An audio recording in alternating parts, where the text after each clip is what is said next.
So Firecracker Fandango, it's the 250th anniversary. So we're really excited to have this free event.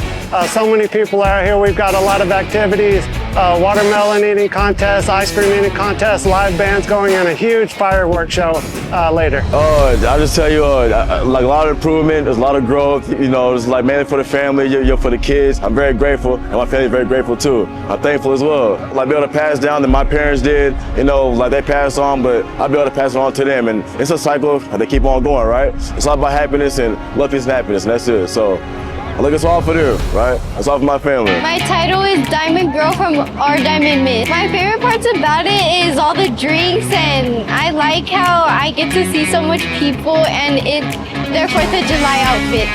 It brings us all together and we could get to know more people.